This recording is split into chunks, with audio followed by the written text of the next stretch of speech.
Welcome back to the Love Your Bod Pod. Hello. I'm your host. I'm your host, Kara Safelli, and today we have a really special gem of a guest. Her name is Carrie Dayton, and we've known each other a long time. Carrie, welcome to the show. Thank you for having me. It's such an honor. Yes. So what's your YouTube channel? Is it still 615 Care Bear? Nope, it's just my name now. It's just Carrie Dayton. So Carrie just Dayton. me. Okay, you will find this in the show notes, guys, for sure. So I always start out my interview segments with, I always start out my interviews with a segment called Awkward First Date Questions. Okay. So I'm going to ask you some awkward Terrible at first dates. So first date questions, and then you get to add a question to the mix. Okay. For our next guest. Perfect. Okay. So crunchy or smooth peanut butter? Oh, I'm smooth all the way. Why? Like, I just don't like eating like a peanut sandwich. Okay. Like, I am very passionate about my love for creamy peanut butter. Okay. My dad is like the opposite. He's like a proponent for Team Crunchy. He's like captain of Team Crunchy. So he would be really upset if he heard this. I'm not going to tell him that I'm doing this. But I don't know. I don't like the crunch. I don't like peanuts, I guess. So I'm Team Creamy. Okay. Team Smooth. Team Smooth. Yeah. Love it. What kind of mark do you feel you want to leave on the world? Because that's not a daunting question. Gosh, I mean, really just to hopefully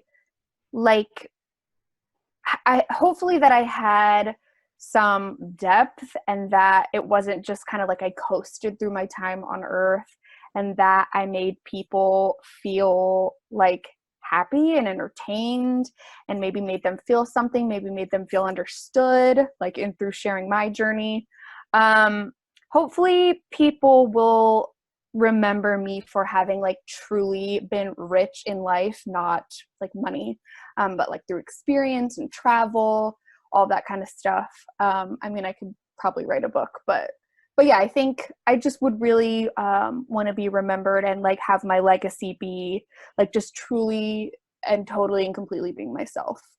Yeah, I love that. I think we all want to be able to be ourselves, looking back on our deathbeds being like, I really wish I didn't spend so much time trying to please people. Oh my God. That's one I've got to work on. Don't we all, right? Yeah. People pleasing. Okay. What is your favorite quote? Or maybe just one of your favorite quotes? I saw a YouTube video the other day, and they talked about like the sort of cliche nature of quotes, like in like the whole Pinterest era and like Instagram and stuff like that. But one that I have really been trying to use as like my mantra recently is comparison is the thief of joy. And I really love that. I think it was Emerson. I'm actually not 100% sure, but in the social media era and stuff, it is really, really, really hard to not constantly compare yourself to other people, their bodies, their hair, their skin, everything like that. So that's sort of one that I've really held on to recently. Yeah. And it's just true. Yeah. Like comparison is the thief of joy, because it just takes away your capacity to be excited about your uniqueness and what makes you kick ass, Yeah, absolutely. You can be scrolling and like being in a perfectly great mood, and then you can see something and like it can completely change within like the snap of a finger, Yeah, absolutely. All right, now your turn. Let's add one to the mix. And this can be any type of question. Like it doesn't have to be so intense. Like your legacy. I want it to be like more along the lines of like the peanut butter realm. What's like a really polarizing topic? Ooh, okay. So something that my boyfriend and I often disagree on is like the portion of like the brownie that we like the best. So Are you like a center brownie person, or are you like an edges person? Okay. I really would love to know that about someone if I was on a first date. Right, because you'd want to make sure that they liked the opposite. Which is perfect, because my boyfriend only eats the center, and I'm like, I want to buy one of those pans that's like every single, have you seen those before? They make every single brownie like have all four edges. I need that. No, I haven't. That's a good invention. Genius. Yes. That's pushing the human race forward. Pushing the needle. This is what I spend my time researching. That's a great question. I love it. It's Thanks. super lighthearted and fun. Okay. So, tell us a little bit about like your story, your background, specifically with a focus on like your relationship with food and your relationship with your body, you know, growing up to where you are now. Like, okay. So, the first time I really ever paid attention or noticed my body was probably in 6th grade, which is when we were in school together. We had an end of the year like dance or party at some kind of like clubhouse for some pool, like community pool thing that we did. And there was like a dance inside. And I remember being at the pool and I just remembered like wearing this little tankini, and I sort of looked down and I was like, I felt like my body didn't look like the other girls who were at this party, and they were wearing these really cute, like, you know, triangle, like string bikinis. And I was just still very like young and innocent. And I just, that was sort of the first time I remembered like comparing my body to someone else's and being like, oh, like sort of just really being cognizant of like, this is my body and this is what it looks like. And maybe it doesn't look like theirs. But growing up, even before that, I think even subconsciously, it was always in my mind because, and I'm sure a lot of women have gone through this, but there was always like Slim Fast in the refrigerator. There was always like Jenny Craig going on in my household, or Curves for women, or some kind of like diet, or like Atkins, or, you know, whatever like the newest trend was. And without even, I mean, I grew up hearing my mom and my grandma and my aunts and everyone in my life call themselves fat my entire life. So I think with that, I think I didn't even have a chance before I could even get started, but I didn't even realize it until I got older. So that was sort of like always in the back of my mind until probably like high school. And then that was when people started being like viewed and judged based off of their bodies. And like boys would make offhand comments about, you know, my body or what I was wearing, or if like, you know, my love handle was hanging over my pants or whatever, because that's something you say to another human being. And so that's sort of where it really took off. But yeah, I mean, even as early as like, I mean, what are we in 6th grade, 12 years old? I mean, that's as early as I recognized it. So pretty crazy. Yeah, I think a lot of women can relate to it just being a part of the household growing up, and the women in your lives. Same rings true for me, right? We had Slim Fast. My mom encouraged me to go on Atkins with her. You know, who knows what I'm sure her intentions weren't to contribute to me developing an eating disorder. It was just like diet culture affected them just as much as it affects us. Totally. And we were in that like supermodel era, you know, it was like the Kate Mosses of the world. And then when you got into the 2000s, it was like the Lindsay Lohans and the Britney Spears and the Paris Hiltons, like Nicole Richie. Everyone sort of was doing whatever to look like them, you know? Yeah. Yeah. And that was definitely the time when they were in the news for being super thin. Yeah. You know? Yeah, absolutely. Yeah. So do you feel like you had a disordered relationship with food? Like maybe not an eating disorder, but some type of disordered eating as a result of just being in a world where you realized that your body was kind of on display, or looking a certain way was, using quotes, important for a girl?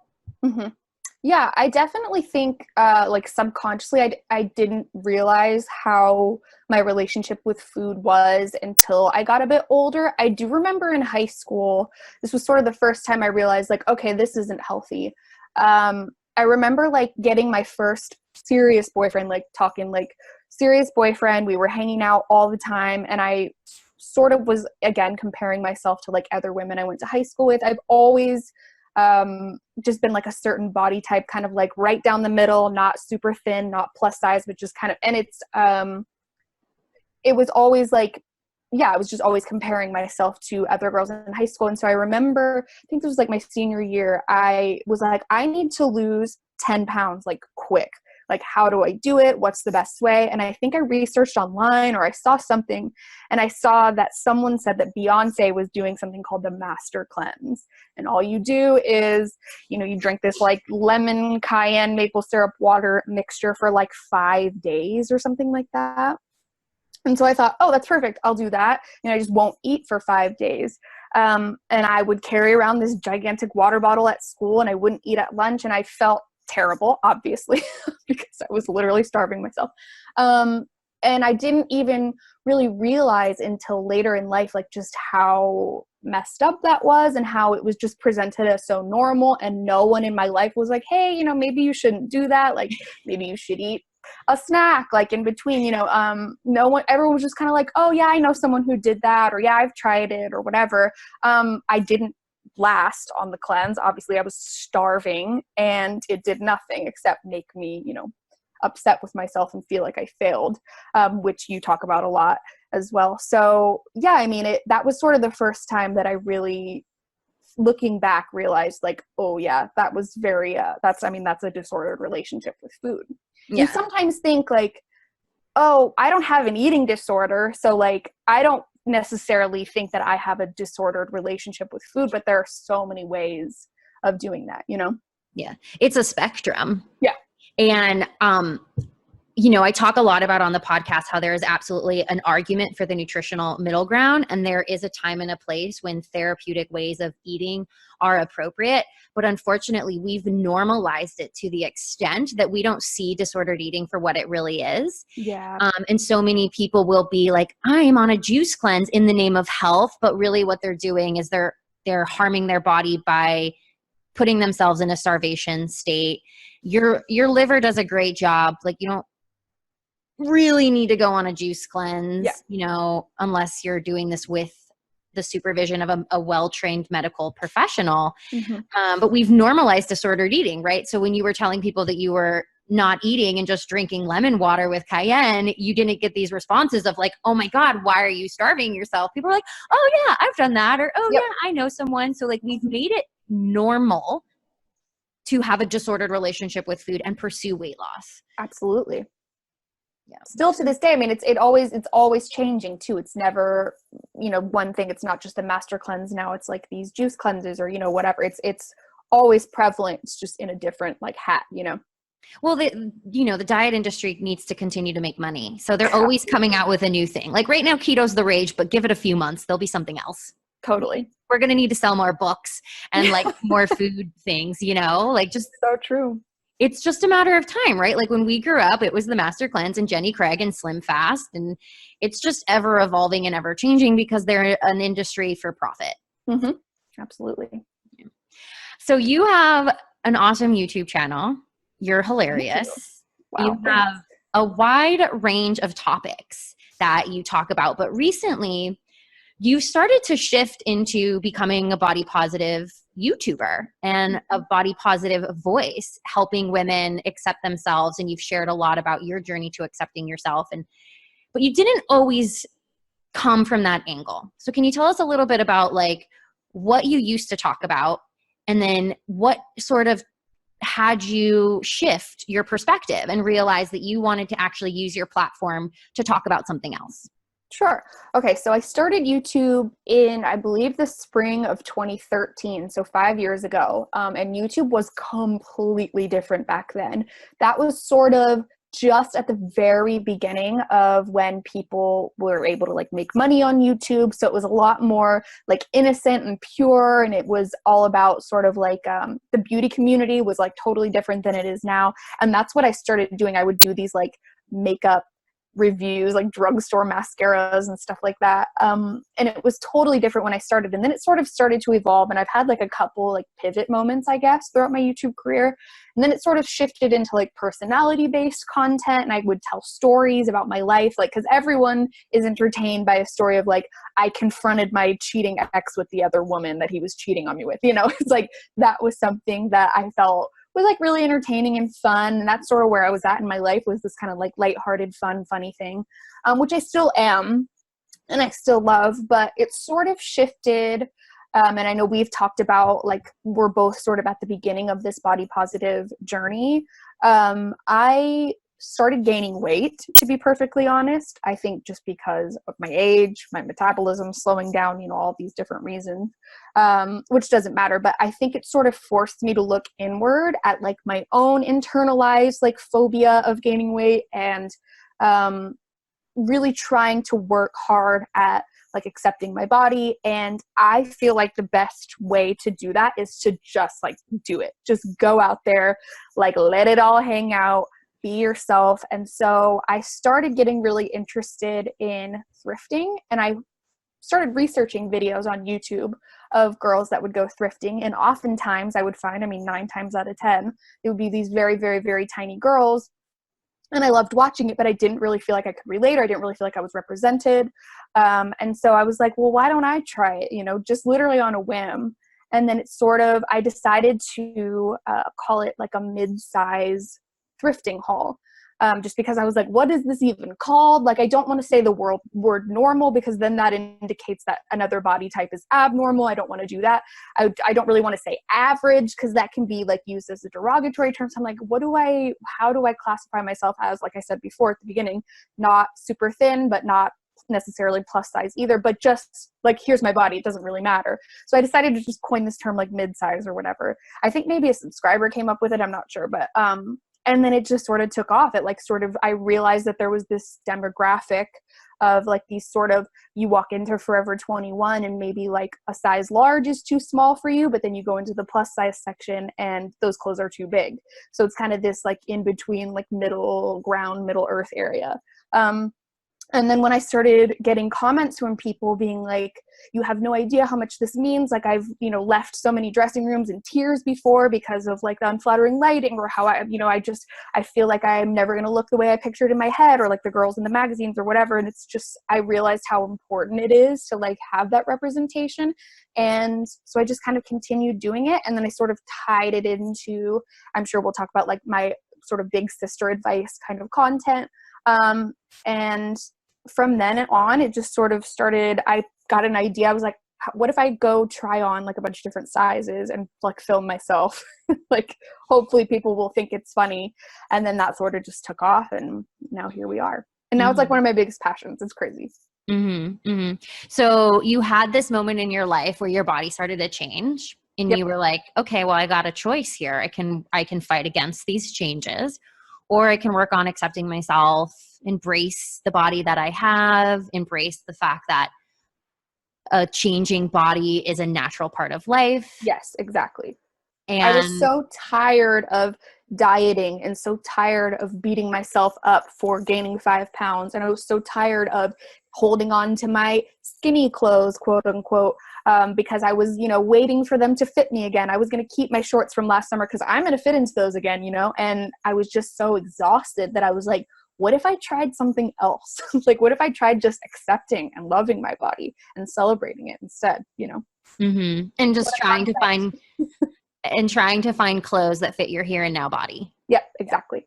I actually want to talk about that for a second, because that's a huge thing, hanging on to your skinny clothes. Ooh, I did a whole video on it. You did? Okay. We're going to have to link that in the show notes. Cause that's definitely something that I did. Absolutely. I have a ton of cellulite on my butt and my thighs. I always have, even when I was like a small human being. And I always would be like, once I have a tight ass, I'm going to wear these short shorts. Yep. And I never put on the short shorts. And I just had them like, I had so many of them just like sitting in my closet. And one day I was like, you know what? One, I don't really want to let my ass hang out. That's not really, I don't feel empowered by nudity. I get that some women are empowered by nudity, and that's awesome. I know that for me, that's not. And so one day I was like, I'm just getting rid of these. Like, every time I look at them, I'm reminded that I have an ass that jiggles in what I thought was the wrong way. Exactly. That's exactly where I was at. It's such an unhealthy headspace to be in.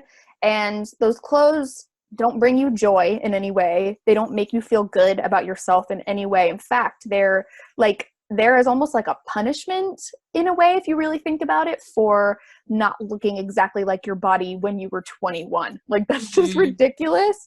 And so, yeah, I had this decision one day. I was going through all of my clothes. I was like purging my closet, and I'm like, none of this fits me anymore. For what reason am I holding on to this? If for some reason I magically wake up one day and I go back to my old body, quote unquote, like, then okay, I'll buy new clothes. But in the meantime, like, why would I ever do that to myself? It doesn't bring me joy. It doesn't make me feel good. It makes me feel terrible, to be honest. So, like, just get rid of it. Let someone else get joy out of it, Mm-hmm, mm-hmm. Yeah, ladies, if you're listening and you're hanging on to some skinny clothes, this is your invitation. Get rid of them. Go get rid of them, donate them, sell them at your local resale shop, and then go celebrate the body you have and find some clothes that you feel good in the body you have right now. You deserve that. It is so remarkable to like put on a pair of jeans that actually fit your body. And it's insane how much more they actually flatter your body than like trying to squeeze into your jeans from last summer and like everything's like barely fitting in. It's like you're a, what do they call it? Like a can of biscuits or whatever. It's so much more flattering and it feels so much better. You're not like being cut by your jeans every time you sit down. Like it's such a better decision all around. So yeah. I'm so guilty of that. Oh yeah. Like, so desperately wanting to fit in like a size 24, 25 and like pulling them up and like sticking it in and then like trying. And then like I have this moment where I'm like, and this is in the past, this is like years ago, where I'd like barely be able to get them on and I'm like, look, I can fit in a 25. Little does everyone else know that I literally can't breathe and my legs hurt because of like how tight these jeans are. And I'm like, you know what? I'm just not a size 25.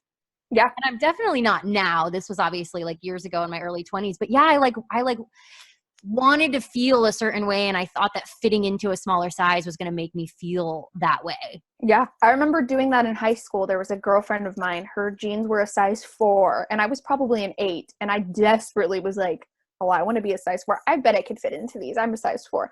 And I put these jeans on and like you said, you know, barely got them to button. And like, I'm pretty sure I lost like a ton of circulation in my legs that day. I wore them to school. It was so unflattering. Like they just were not my size. And I was making myself miserable. I was in like physical pain wearing these pants, but I was so set on that number in my head, which is just such a twisted backwards way of thinking, but that's just what society's taught us really, you know? Yeah. That's definitely, I'm going to have to put a trigger warning in this episode just because talking about numbers can be really triggering for people with active eating disorders because we get so fixated on numbers, right? We get fixated on the size of our clothes. We get fixated on the number of calories or the number on the scale. And we just like make that our goal, right? And we do whatever necessary to try to accomplish reaching this number almost to our own detriment. Absolutely. Yeah. Okay, so you do have an awesome, I don't know what you call it on YouTube, but a videos called Big Sister Advice. Yeah. Yes. A category, I guess. I don't even know what that would be called. Yeah. Okay, a category of videos, called Big Sister Advice. So where did that come from? And who are you speaking to in those videos? Like what's your message or your hope with that? So the Big Sis Advice videos sort of started because I started telling, like I said before, stories about my life, these kind of funny, lighthearted things that have happened to me before, like getting cheated on, and not that that's funny, but, you know, years later looking back on it being like, wow, you know, what was I thinking?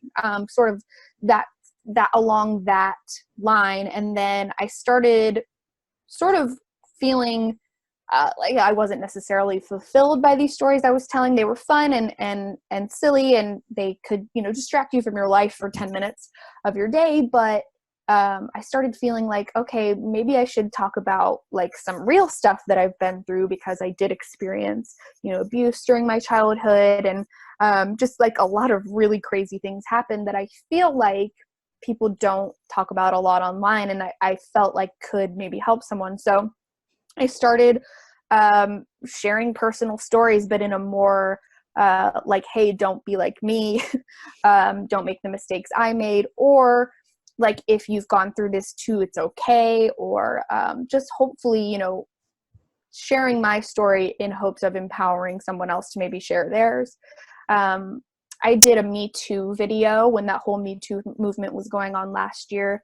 And that was sort of, I think, what sparked the whole thing was reading all of the comments from like thousands of other women who had been through the same thing and just realizing that like we all go through shit, you know? And I really wanted to like take that a bit deeper and I guess, focus a little bit more on like the less fluffy stuff, if you know what I mean. So I started sharing stories about like my past and my, you know, childhood traumas and addiction and like body stuff and, you know, breakups, toxic relationships, toxic friendships. And it sort of just snowballed into this thing that I decided I was going to start doing every week. I do mostly every week. And as far as like who I'd be talking to, I mean, a lot of times I'm like talking to young me, to be perfectly honest. Yeah. I always try to like, you know, that quote that's like, be who you needed when you were younger or something like that. I love taking on the role of being like an unofficial big sister. I just think it's like the utmost honor in my opinion. Because there are, in my opinion, there are like certain things that you wouldn't necessarily talk to like your mom about or your aunt, but like you would be more than comfortable confiding in like your big sister, you know, about these things because they're closer in age to you. Maybe they understand you a bit more. So I try to picture my own little sister sometimes who's 15 years old and maybe like trying to reach her or her demographic, but really, yeah, just anyone who needs someone. I mean, I get comments sometimes from people that are like, I'm 10 years older than you and like this really spoke to me, you know? So yeah. Age is so relative. Agreed. You know, like we all process different things at different times in our lives, and we don't necessarily grow out of trauma by getting older, right? And so it's possible, it doesn't matter how old you are, someone could be dealing with something that they haven't dealt with yet, and then they hear your video and it connects with them. You know, so it sounds like sharing your vulnerabilities with others and allowing them to realize that it's okay to have these, you know, uncomfortable parts of ourselves, you know, kind of makes you normal, to be honest. Yeah. So one of the other things that you talk a lot about is feminism. Yes. On your channel. So I'd love to know, like, what do you think are some of the most pressing issues affecting women right now? We've sort of touched on this before, but I mean, where do we start? Like, where do we start? Yeah. How much time do you have? Like, truly, we could do an entire episode just on this alone. But I mean, wage gaps are still a huge issue in our country. I remember one time I was working a job as a hostess in a restaurant, and it was myself and one other guy, and we were kind of like the lead. And I remembered we got hired at the same time, went through training at the same time. I had way more restaurant experience. I mean, granted, I was like 19 years old, but he made like $3 more an hour than I did. And I remembered finding that out, and it was supposed to be this like hush hush thing. And that's even just working as a host in a restaurant. Like, you know, forget, you know, being a CEO of your own company or, you know, whatever, like there is such an injustice in that. And then you could go like on the other side of the coin and like the media and how women are portrayed in the media, oftentimes as nothing but like sex objects or these like over emotional, crazy, irrational, a lot of times, like I'm big on, I love Twitter. Like I follow so many different accounts on Twitter, like meme accounts and funny things like that. And they're always sort of trying to turn it on women and that they're like irrational or they're overreacting about things or they make fun of the way they drive or, you know, like there's just all those sort of like archaic stereotypes that like we're still working to break. I mean, you could even go within feminism and talk about like intersectional feminism and how we have like a real issue with people in the media that are like, you know, preaching about feminism constantly, but they're sort of like maybe just catering to like white feminism. You know, there's just so many different, I feel like facets to it. But what I try to talk about is just like female empowerment in general. And that includes all women. You know, trans, whoever identifies as a woman that falls under that category. I just try to make my channel like a safe space for them. We don't use like words like bitch or slut or, you know, things like that. If there are ever times in the comments where people like get into it, I will like block them. Like it's a safe space for everyone, you know. Obviously it's hard to like stay on top of every single comment, but I really try. So it's like sometimes it's like like the mom breaking up their children fighting.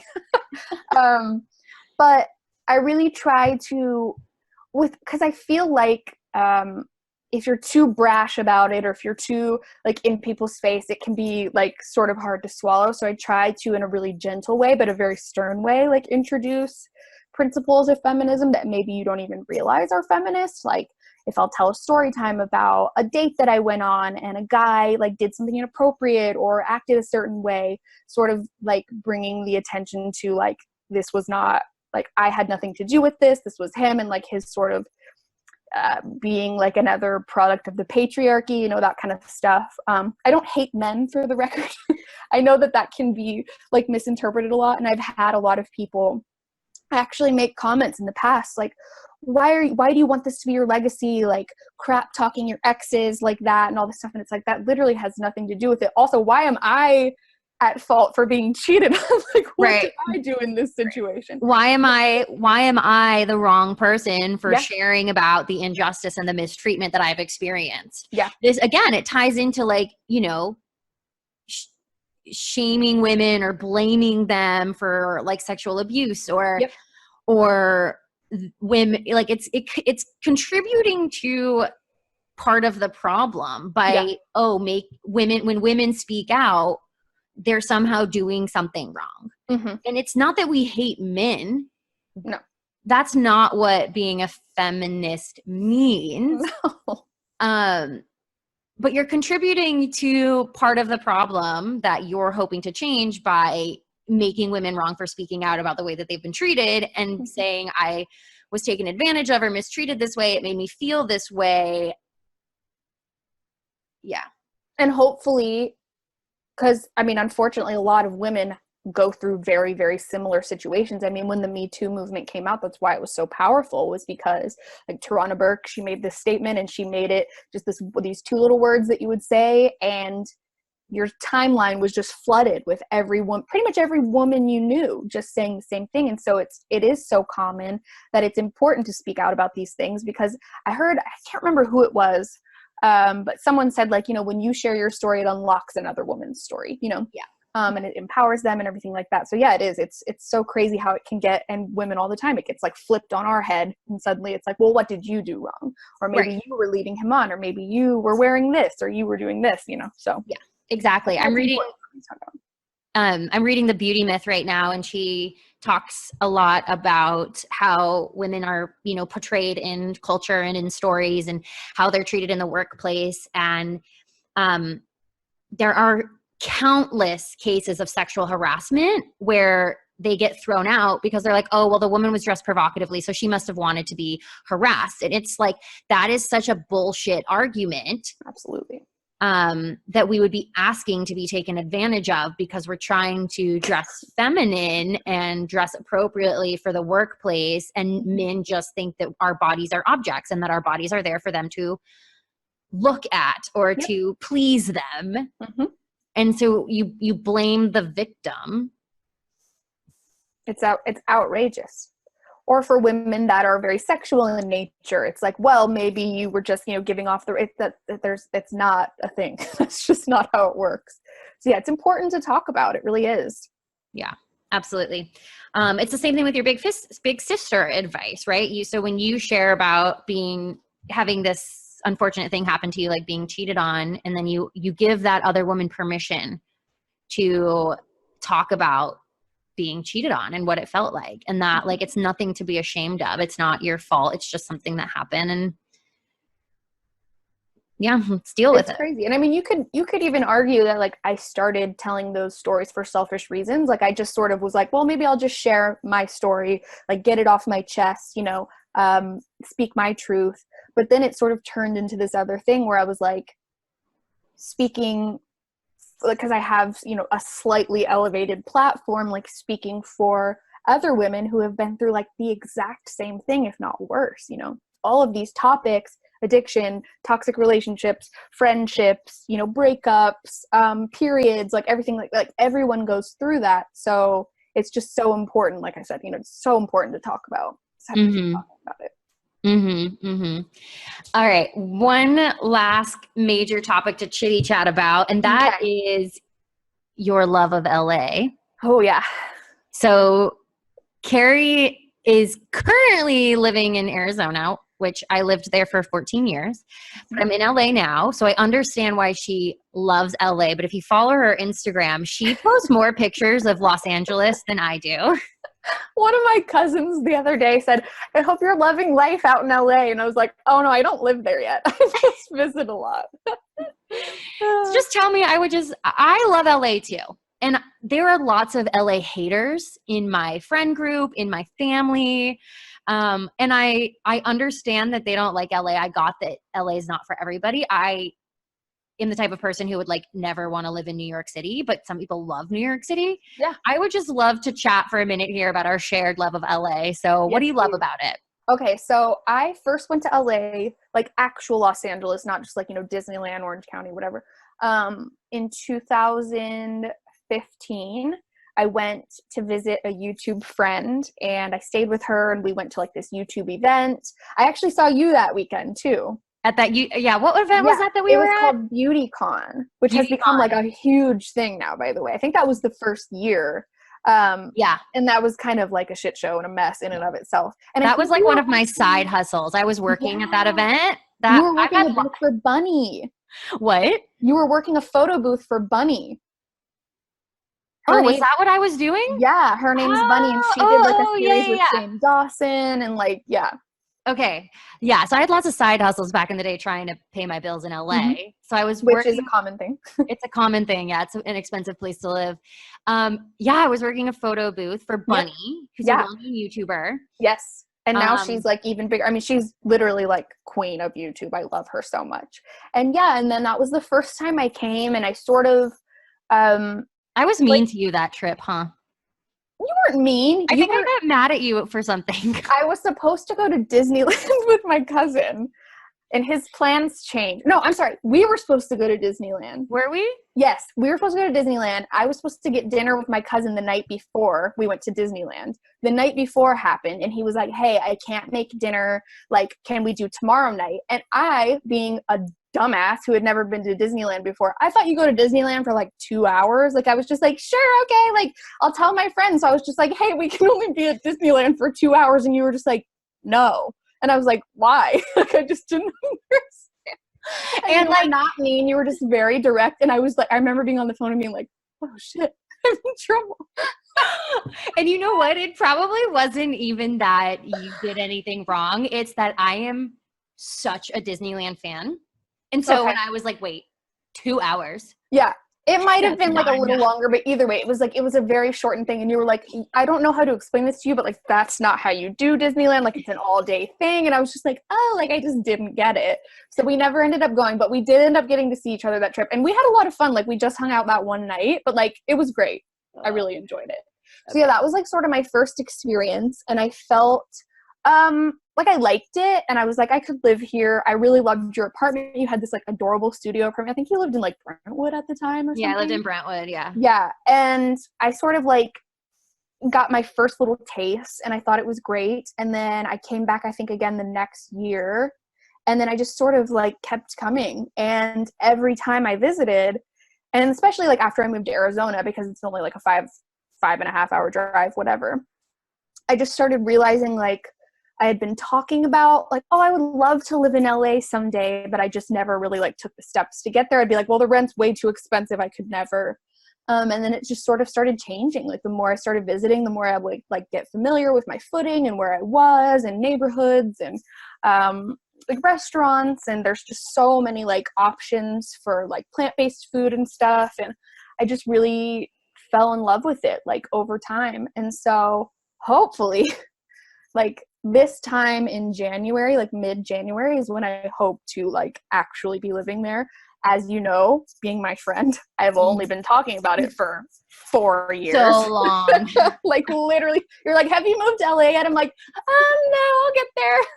Mm-hmm. But yeah, I feel like Carrie moving to LA has just been a thing for a really long time and it will happen. It will. One of my best friends from high school in Nashville actually lives in LA. She's lived there for like 7 or 8 years now. And her husband like says to her all the time, like, is Carrie actually going to move here? Because she's been talking about it for like 4 years. It's like, yeah, I'll get there. Yeah. So, yeah. So there's so many things I love about LA. Ask me anything. Okay. Well, let's just go through like, what's one of your favorite things? Let's just go back and forth. What do you love about it?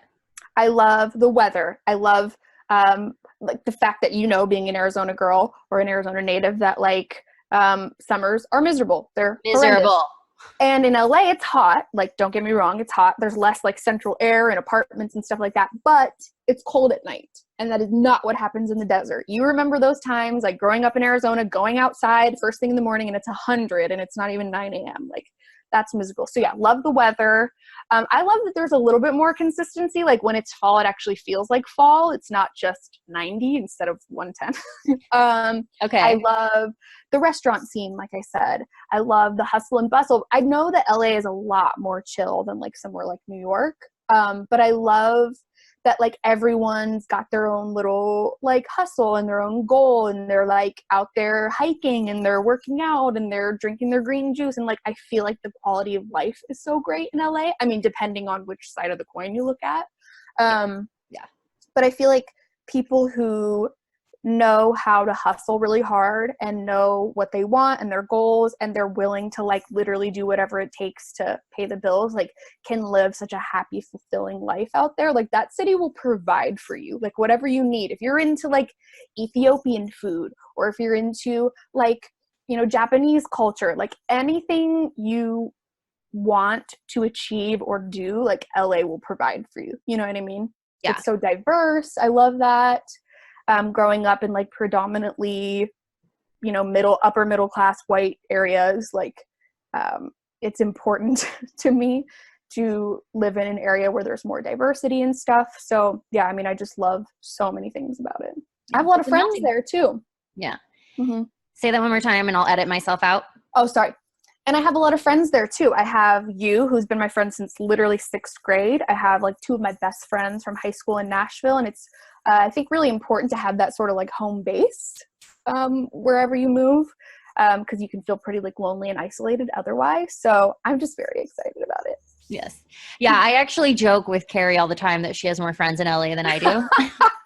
Or you're like, how have you been to this restaurant? I haven't even been there yet. I'm like, sorry. I know. I don't go out to eat that much. Like I cook almost all of my meals. And so I mean, living there is going to be very different. Yeah, it's a very expensive place to live. And you're right. Like in my 20s, the amount of like odd jobs that I worked in between my actual job just to pay my bills. And I lived in such a crappy apartment that we rented out the living room. Someone lived in the living room and it ended up flooding. Like the roof caved in one year. And it was the most traumatic experience, but it's like all I could afford. And I remember after my apartment flooded, I went to my boss and I was like, I need a raise. Like I need to make more money because I can't live like this. I don't have a roof anymore. So. And I literally went into him and I was like, I love you. I love working for you. This job is great. I need to make more money. And he's like, how much more money do you want? And I was like, I need $15,000 more a year. And he was like, that's a lot. That's a big raise. And I was like, that's what I need to afford the apartment that I want, because literally my roof just caved in on me because the landlord was such a slumlord. You know, I lived in this crappy there's a lot of that. Yeah. He gave me the raise, thank God. I don't know what I would have done. So I ended up moving to Brentwood into that little studio apartment. And that apartment was so cute. Yeah. And every dollar of that raise went to rent, by the way. Oh, obviously. Yeah, obviously. You know, that's so funny. And then some. So. Oh, I bet. Yeah, I will not be going out to eat and doing as many flashy Instagram boomerangs and like all, because that's just vacation. But when you actually live there, yeah, it may be poor. So it's okay. Yeah. Yeah. Keeps you humble, you know? Absolutely. Carrie, it was so great to have you on here. I would say if you have like one little tip of advice or something you'd want to leave the women listening to this podcast, or maybe even advice for your 20-year-old self, what would that be? My 20-year-old self, oh my gosh, she was a hot mess. I would say to really like lean into yourself and like your own knowledge and your own opinions. Like for me, at least personally, when I was 20, I really relied on the opinions of everyone around me. I relied on validation from men, from boyfriends. I used that as like a super big clutch. I would probably say like my last parting piece of advice was like spend as much time with yourself as you possibly can. Like really get to know yourself, like lather on the self-care, like have these moments where you know, cook yourself like a romantic dinner and like light candles and cook for yourself. Do you know what I mean? Not just like to impress someone else. Like date yourself like you would someone else. I think I really like dropped the ball on that, and I focused all of my attention and all of my energy on like relationships and not as much on myself. And now I'm sort of trying to like, I guess, make up for that in my 30s. So that's probably the biggest thing.